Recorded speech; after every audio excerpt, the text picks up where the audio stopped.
It's 5:17 hours. The USS Gravely is cutting through the Caribbean under a thin veil of dawn mist when the forward gun turret shudders to life. Metal grinds, the deck hums, crewmen freeze mid-step. A single call echoes through the ship's comms, Condition 3, all stations manned. No one needs a briefing. 3 unknown radar contacts are sprinting in from the southwest, closing fast, tight formation, rising speed. Their IFF tags flicker on the screen, Sierra 1, 2, 3, and their flag. Venezuelan. On the bridge, the captain doesn't yell.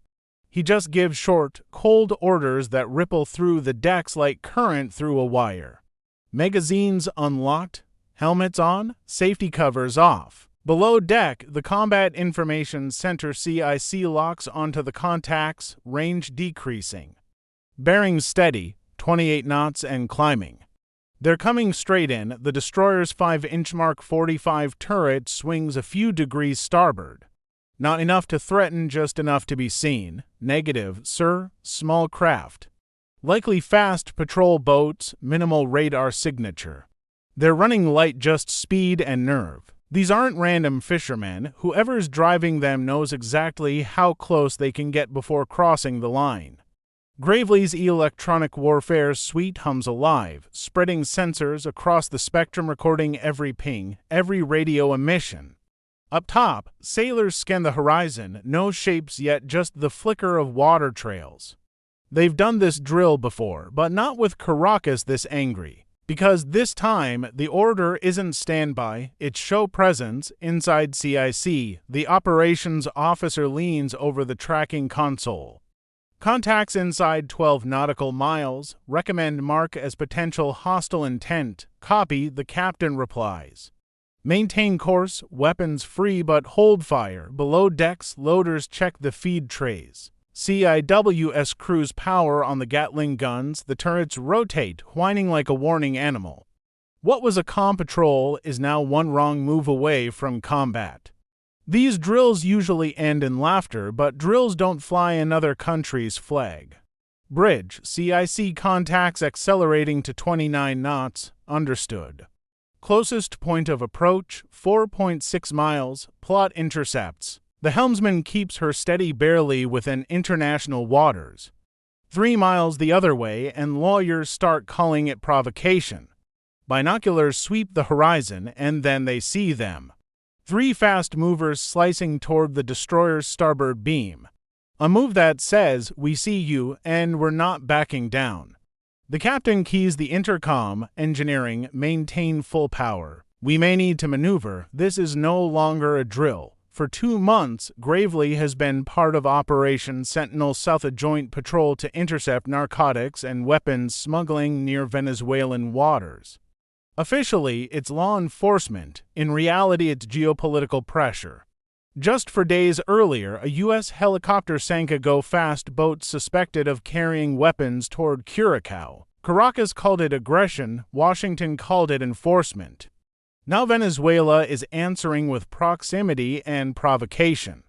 The Arleigh-Burke-class Gravely is a beast of steel and sensors, 155 meters long. Its SPY-1D radar watching 100 targets at once. But that power cuts both ways. One mistake and escalation goes vertical. The Venezuelan boats likely belong to the Guaycari-class, fast, agile, meant for harassment, not battle. Their job isn't to win a fight. It's to start one. Within U.S. Southern Command, these moments are called controlled friction, political until they aren't. Aboard the destroyer, the crew feels none of that nuance. They just know the line between peace and panic is now 10 miles wide and shrinking. The MH-60R Seahawk spins up, blades unfold, engines roar, and Razor to 1 lifts off the flight deck. Mission: visual confirmation, no weapons hot. From altitude, the helicopter spots them 3 Venezuelan craft slicing through the sea in a V formation, white wakes carving the ocean. Flags visible, crew visible, no deck guns, but that doesn't mean unarmed. Razor to 1 to Gravely. Visual on 3 hulls. Speed 28 knots, holding formation, copy, 2-1. Maintain eyes on, infrared view lights up silhouettes 6 men per boat. They're not fishing, they're watching the destroyer. Down below, Gravely holds course. Her SPY radar tracks the boats precisely, but her targeting systems remain cold.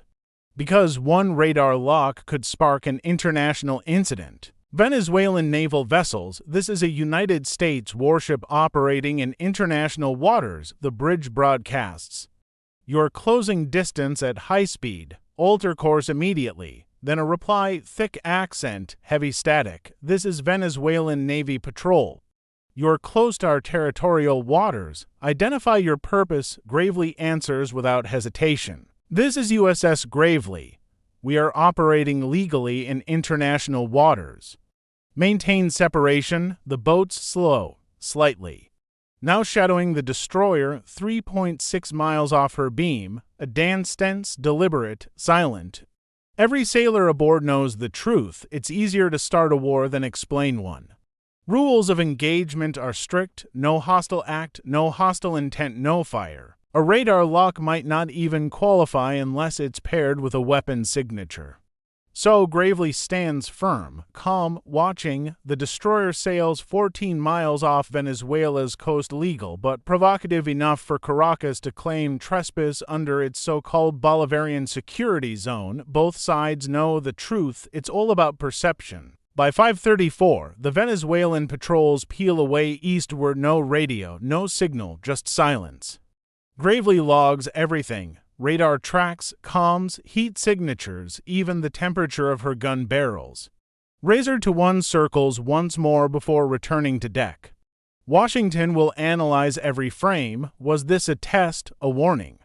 Or just a flex from a Navy that can match America's reach but refuses to be ignored? For the crew, none of that matters. They did their job. They kept the line from breaking. But everyone in the Caribbean knows this was more than a standoff.